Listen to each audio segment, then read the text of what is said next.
WNEP proudly presents the premier outdoor show in northeastern and central Pennsylvania.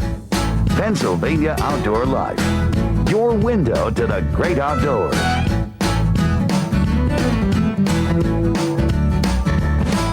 Tonight on Pennsylvania Outdoor Life. Determination, inspiration, and friendship. Randy Reynolds has it all, and he's ready to share it with us. And we'll take you to a program designed to give kids a well-rounded look at the great outdoors. This week's show is ready to roll. Pennsylvania Outdoor Life starts right now. Good evening, everybody, and welcome to Pennsylvania Outdoor Life. I'm Ken Hunter, and I'm about to join my co-host here in front of the cabin. Hello, everybody. Don, Jake. Why, Jake, here we are in the month of June. It's a wonderful time of the year. I mean, the weather is cooperating most of the time anyway. Yep. I remember back in turkey season in May, I'd get up in the morning and boy, I'll tell you, I had a couple aches and pains and I thought, do I want to go do this? But I got up and I did it, and you know, people really need to do that. I don't care if you have an ache or a pain or if the weather's a little bad. Get out there and enjoy the outdoors. You know somebody who has a little more to deal with than some of the rest of us. Yes, and you know what? I don't think I'll ever complain about an aching neck or a sore leg again. I'm going to get up and hunt, and a person that inspired me to change my whole thinking about that is Randy Reynolds from outside of Montrose near Susquehanna, in Susquehanna County. Randy called us and said, look, he said, you know, I suffered a little disability, a major disability years ago, and I don't let anything get in my way. Why don't you come out and hunt with me and one of my buddies, and we'll do a spring gobbler hunt. This was the best thing I could have bought. It got me right back in the woods again. But, all right, we're just going to head right back on the road and down to the next place. Guns, shells, everything's all ready. All set, yeah. All right.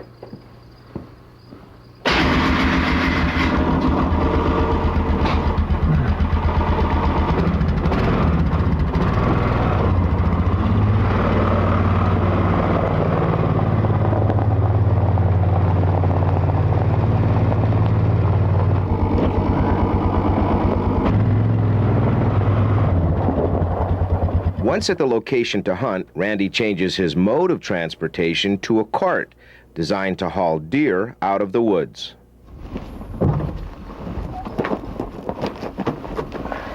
Just push it down? Yep, push it, pull it.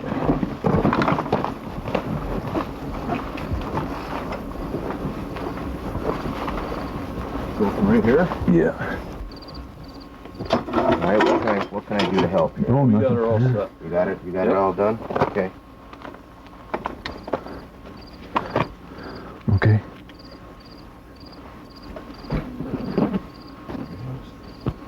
What do you need out of the cart? Decoys, I need my gun. Yeah. That jug for you to sit on. What kind of gun are we using here? It's an Ithaca. 12 gauge? 12 gauge semi, 2 3/4. Bought it years ago to shoot trap before my accident.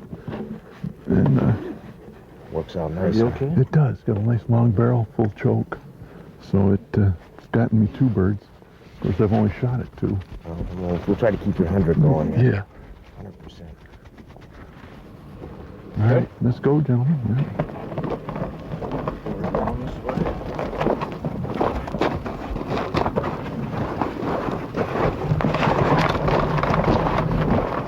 I had an automobile accident in August of 1981.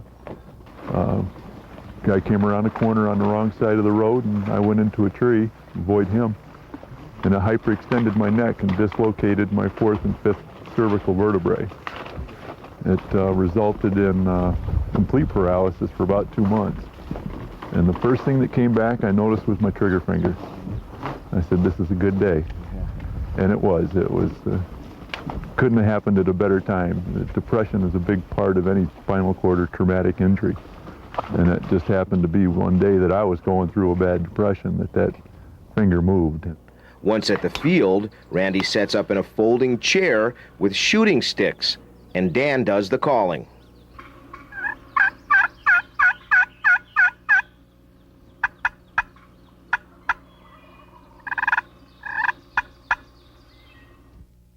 Let's put this hunt on hold for a moment and spend some time with Randy at his home. You've got an incredible determination. Where do you find it? Well, it's something that you don't know you have until you need to use it. And I was able, some people never find it, especially the ones that suffer traumatic injuries. And those who do find it within themselves can generally overcome their disability to the best that they can. And I like to think that I have overcome my limitations as well as I can. And with good friends, there's things that I can do that I normally would not be able to do. Randy has harvested 2 turkeys since his accident, both of which are proudly displayed in his home. He's also proud about this pronghorn full mount. Larry Lee, a good buddy of mine, about 4 or 5 years ago, asked me if I wanted to go on a antelope hunt in New Mexico. And I said, well, yeah. And New Mexico is one of, I think, 2 states in the country that have a separate season, a week before the able-bodied season, just for disabled. And obviously the trip paid off. However, Randy is most proud of his recent Pennsylvania accomplishment. I was drawn for the 2002 second elk season that Pennsylvania had, and I drew a bull tag. There were like 35 bull tags issued, 35 cow tags, and just under 32,000 applications.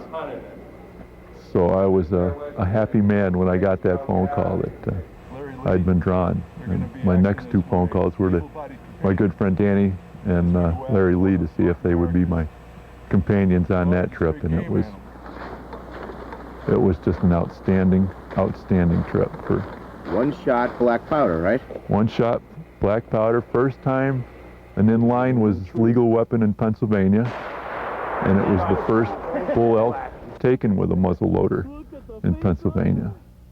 Unbelievable. So it's a nice 7x6, beautiful animal. It has to be your pride and joy. It is. Well, there's one happy man. I think Larry's pretty happy too. Oh man. It's the first time I've ever cried for seeing it and for killing it. Unbelievable, yeah. Ain't no doubt. Ain't no doubt. Dan is one of Randy's hunting partners, and he was there on the elk hunt. That was the most exciting hunt I've ever been on in my life, and I've been on several of them. Yeah, that was a great time. It was the most emotional hunt that I've ever been on. We worked so hard preparing for it. We went for cart rides after cart rides, and we shot the guns long distance. And when it all came together and the smoke cleared from the muzzleloader and the elk was down, I've never seen a couple grown men cry like the way we did. It was just totally awesome. Just being around Randy, you get inspiration from him. It just emanates from him. I figure if he's got incentive enough to want to get up in the morning and go hunting, then I'll be there to help him. Take him along, whatever he wants to do. What happened this morning? It seemed like every turkey in the United States was right on our lap, and then nothing happened. We had several of them going there this morning. Hens come up, they were all around us. We thought maybe the hens would draw in the gobbler. He stayed down with one of his buddies and gobbled at us, and more hens met him, and they went down the hill away from us. Game over. Game over. Then we went for a long walk and pulled Randy through the woods some more. Randy has some inspiring thoughts for other people overcoming a disability. If they've got the desire and the interest to get back into the woods, or just to get out and fish on the dock or something like that, if they don't have the capability to do it themselves, there are people around, friends, that will help. All they have to do is ask. The people are more than happy to take someone like that and give them a hand. But you can't let your disability get you down, because you're just destroying yourself if you let it happen. But there are things you can, adaptive equipment that can make your task a little easier. A whole variety of things that you can do to really enjoy the outdoors to your full potential. You can't let your disability draw you down. Randy, thanks for the invitation to spend the morning with you. I could tell you right now that you have not only inspired me, but I'm determined to spread the word that disabilities like yours, as major as it is, do not have to keep you from doing something that you love if your heart is where it should be. And you are to be admired, Randy, and my hat's off to you and your buddy Dan. We had a great day out in the field. But man, when you sit down now and you think about it, all these little aches and pains that we have, man, just get up, deal with it, get out there and do the sports that you like. And Randy's a couple sore muscles in your legs pretty pale in light of what we just saw. Absolutely, and Randy's testimony to that. Randy, thanks again for the invitation to spend a great morning with you and Dan in the woods. Great story. I really like that. Well, listen, we're going to go to a break now, but don't you go away, because when we come back, we're going to take a look at a number of kids enjoying some outdoor activities.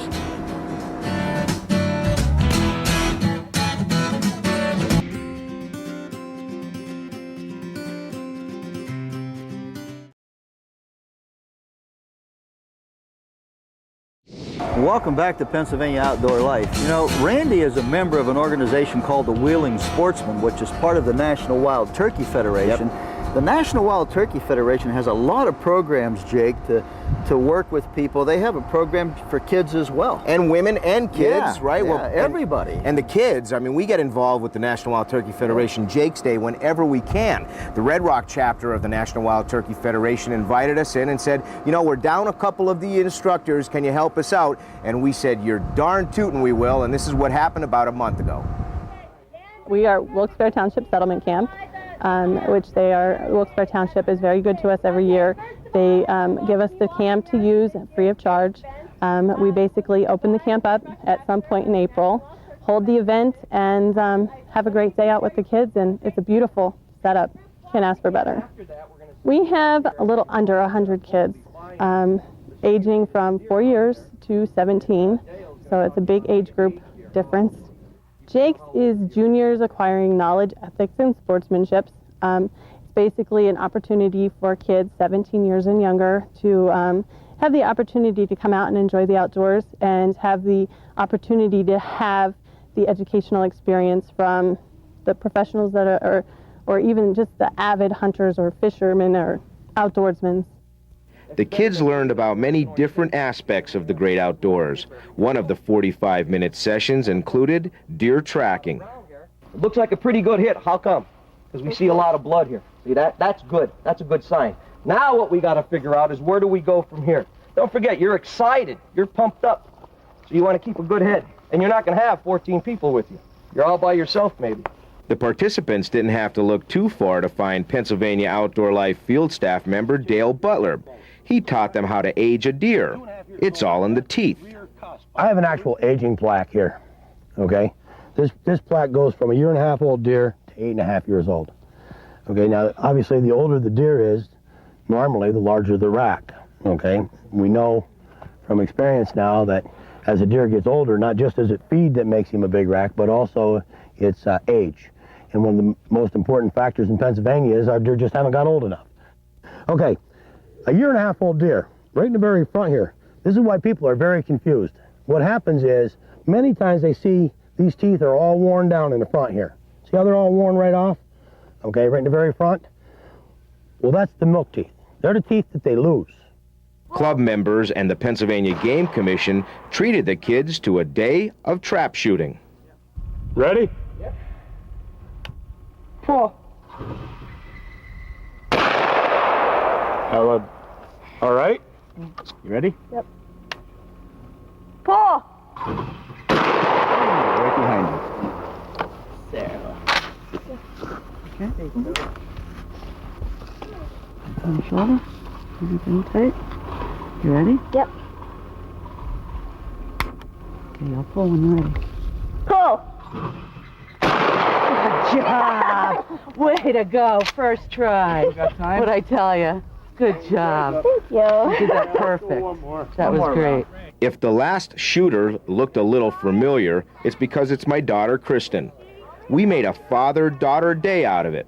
I taught the turkey hunting part of the program. You need to jam it up against the roof of your mouth, and sometimes people have a tendency of bringing it too forward. Get it where it's comfortable, jam it up against the roof of your mouth, and comfortably drop the middle of your tongue and let air come across the middle of your tongue between your tongue and your call. Good. That's it. Good. It wasn't all about hunting either. The PABASS Federation Club, called the Bass Boys, treated the kids to a well-rounded look at bass fishing, complete with a tour of a fully equipped bass boat, knot tying, and casting lessons. Pennsylvania Outdoor Life field staff member Bob Hawkins is a member of the club. I push that in and I hold it. So long as I hold it, the line doesn't come out, does it? So now when I do let it go, there you go, okay? So get used to holding that button in place. Right there. Put your hand on the button. Hold the button in and release. Swing it back and then release it into one of the things. Good. Nice cast. Close that prison up, and then it's ready to fire it once you pull it back. Okay?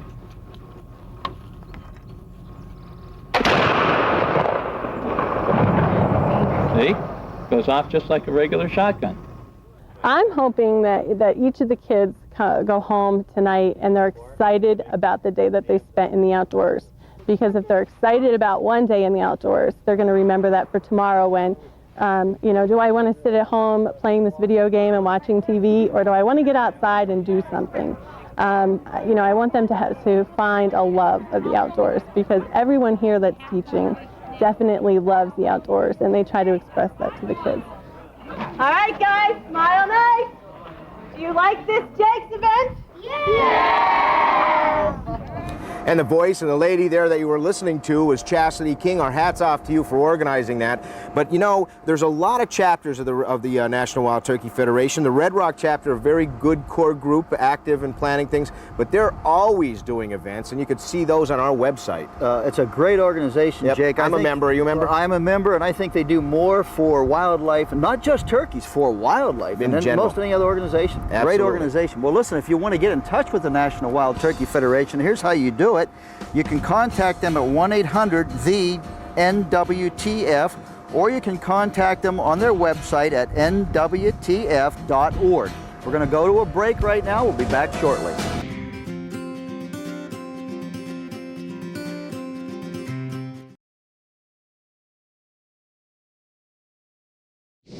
Welcome back to Pennsylvania Outdoor Life. We are going to get right into that portion of the program we call Pennsylvania People and Places.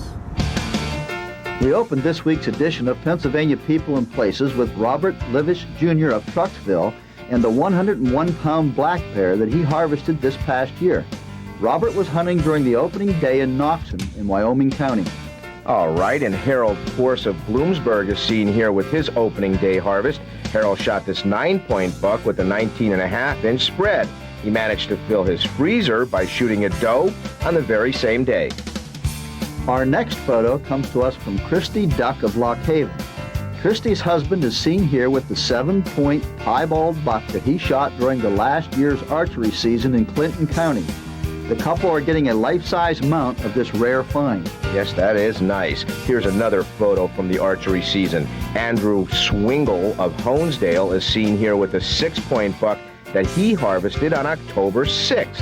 Hey, we say congratulations, Andrew. Michael McAndrew is pictured here with his first deer. Michael harvested this 7-pointer in Wayne County during the second week of the archery season. I didn't fill my archery tag. Take a look at this 10-pointer. That's Jason Rinker of Springville. He shot this on the second day of the rifle season. Jason's buck sported a 20-inch spread and was taken with a 30-30 with open sights. Nice going, Jason. This next photo comes to us from Pat Hazen of Equinox. Pat's husband, Roger Hazen, shot this nice 6-pointer during the muzzleloader season in northern Wayne County. Congratulations, Roger. Okay, now Tom Rinker is seen here with his 15-year-old daughter, Ashley Rinker of Jersey Shore. The two are posing with Ashley's first ever deer. Ashley downed this 5-pointer on the last day of last year's deer season. The firearm of choice, a Savage bolt action .222. Congratulations, Dad, and thumbs up, Ashley. In our final photo for this evening, we see Dave Zukoski and his 11-month-old daughter, Sydney of Nanticoke. The two are proudly displaying Dad's catch, including this 16-inch golden rainbow trout. Dave tells us that he now has a new fishing partner for next year's trout season. She certainly looks ready to go to us. With this father and daughter team, we will put a close to another week's edition of Pennsylvania People and Places. Well, thanks again, everybody, for sharing those great pictures with us. We're going to go to a short break. We'll be right back.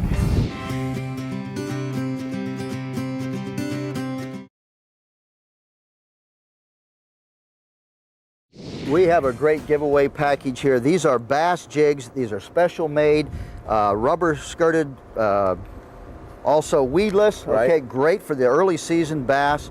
Different sizes, different weights, different colors. Who do they come from? Well, these come from, let me just check this out. They come from Bob's Bugs in Ashley, PA, but you can also get them at the Big Barn Bait and Tackle One-Stop Sports Shop and RJ Marine Sales Incorporated. And we'll put Bob's address and phone number up on our website. On our website. You use those kind of jigs? I sure do, and they're great. And they work? Oh, absolutely. Absolutely. And if you're going out next week for the opening of the Pennsylvania bass season, good luck. And if you catch a big one, be sure to send us a photo of it.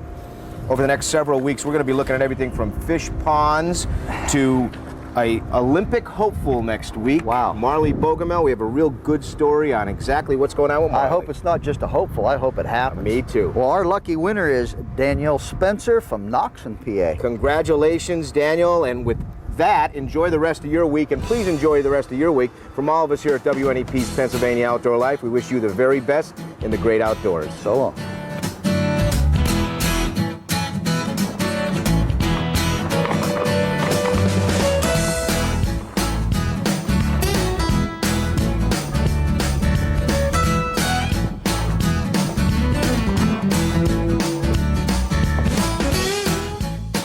Pennsylvania Outdoor Life is a local presentation of WNEP TV. We're proud to serve northeastern and central Pennsylvania.